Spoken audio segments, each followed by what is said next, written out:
dili maundang ang oil spill, hangtod nga dili mahurot og suyop ang nahabilin nga lana sud sa nalunod nga St. Thomas Aquinas. Bisan og gibuni na ang mga buslot nga tangke sa lana, nagpadayon ang ginagmay nga leak sa bunker fuel. Tungod sa oil spill, ang to-go shipping gimultahan og 200,000 pesos matag adlaw hangtod nga hingpit na kini nga mawala. King Perez, Sugin Limi. Wala nga mura og nag-research pa pug ko og Si Coastal and Marine Management Division Head Edmundo Arigada sa DNR nagkanayon nga musamot ang epekto sa oil spill kung dili makuha ang nahabiling lana sa nalunod nga MV St. Thomas Aquinas. long as the oil is there, niya magsige siya og leak, di nila ma-contain, niya dili ma-siphon or di nila ma-remove from the tanks sa nalunod nga barko, magsige gina siya gawas. So, tendency, the leak will continue. Ang kuan lang nato diha, we are somewhat lucky kay ang nalunod dili oil tanker, no? Kay oil tanker ba, we're talking about millions of gallons of oil. Or yung shipping company na Gipahibaw sab ni Philippine Coast Guard Central Visayas Assistant Station Commander Cecil Romero nga padayon gihapon ang ginagmay nga leak sa lana gikan sa nalunod nga barko. Gipahibaw ni Romero nga moabot na karong Setyembre 6 ang siphon equipment nga gikuha sa tugo gikan sa Japan. Pa konti-konti na po, unlike before sir na malakas po yung tagas, ngayon po sir is hindi na po siya ganun kalakas. Giklaro sab ni Romero nga mitabang sab ang Philippine Span Asia Carrier Corporation kon PSAC ang tag-iya sa Sulpicio Express 7 sa pagmino sa oil spill. Nagbibigay po sila ng mga ginagamit po sa oil spill na clean-up operation po namin. Mga absorbent pads, tapos mga mooring lines, then nagbibigay rin po sila ng support sa pagkain. Gihimo gihapon ang chemical dispersal sa Malayan Towage aron sa pagdissolve sa lana diha sa kadagatan. Gikataho nga miabot na sa Naga City ug lungsod sa San Fernando ang oil spill. Samtang ang BFAR-7 mipahibaw sa mga livelihood programs nga ilang gitanyag sa labing apektado nga mga residente sa Cordova. Lakip na niini ang paghatag og 2 pesos matag tanom sa mga propagules kon tonki sa pagatpat. Mikabat og 1,200,000 ang gitanom sa BFAR. Gihatagan usab og tag 3 ka litro nga gasolina ang mga mananagat sa Loud og 750 pesos alang sa gusto mamaligya og tempura samtang apektado pa ang pagpanagat sa ilang lungsod. Misiguro usab ang BFAR nga luwas ang pagkaon sa mga isda hilabi na kon dili kini mataptan sa lana. Iba kasi man ano, so they are bottom dwellers, bottom feeders, di sila sa taas, so dili affected. Wala gani tay fish kill actually, di mo kuan kaayo nga naay fish kill within that area. Gipatin-aw ni Aresgado kon ngano tugo lang ang gikasuhan og kalapasan sa Clean Water Act bisan wala pa mahuman ang investigasyon sa Special Board of Marine Inquiry. 200,000 pesos matag adlaw ang multa nga bayran sa tugo kon maaprubahan sa Pollution Adjudication Board sa kauluhan ng kaso.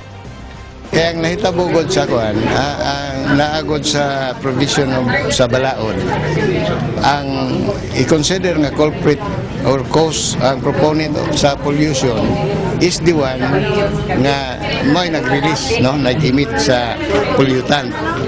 And unfortunately, it's the ship from Tugo nga may nalunod, may nag-release. So the liable one is sa polluting the sea, ang Tugo.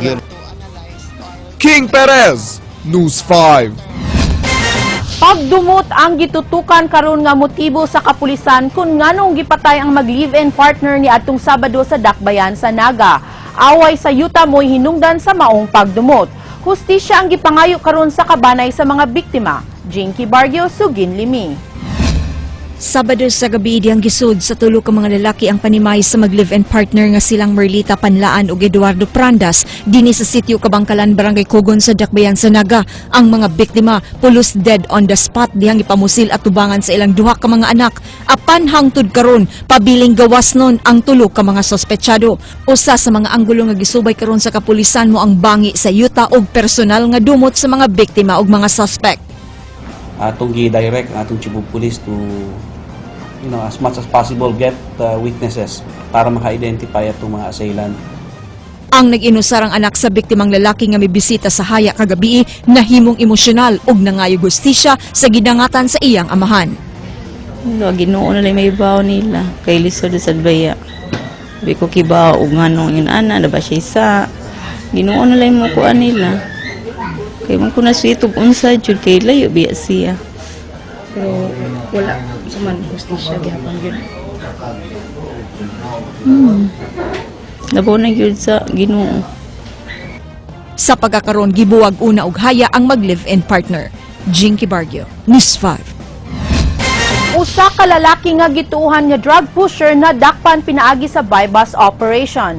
Gidakop si Roxanne Quirante nga taga Barangay Suba ning siyudad sa Sugbo.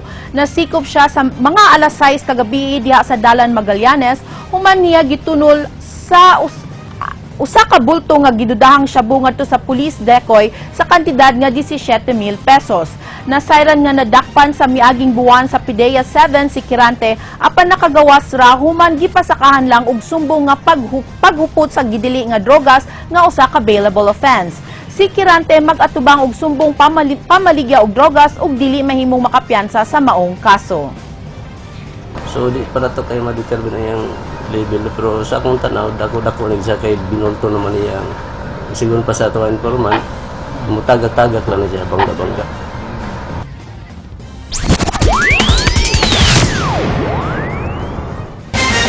Usa ka Sugbuanon nga beauty queen na ngandam karon sa pagsalmot sa International Beauty Pageant Competition nga ipaygayon sa Egypt karong Oktubre. Iyang gilaom nga masakmit ang labing taas nga award nga Miss International. Julie Tainar, Sugin Limi. Laing Sugbuanon na usab ang magdala sa dungog sa tibok nasod diha sa international scene. Siya mao ang 2013 Miss Tourism International nga si Angela Dion Gomez nga lumad nga taga Dakbayan sa Toledo. Sa iyang kaanyag ug ka-sexy, kinsay magdahom nga 20 anyos lang siya. Tungod sa iyang natural nga kaanyag ug karisma, di malimod nga angay ra usab siya sa titulo sa maong prestigyoso nga indigay sa kaanyag ni atong Hulyo. Well, I try not to expect anything because I think any expectation will just get to my head, whether good or bad. So what I just want to do is just do my best.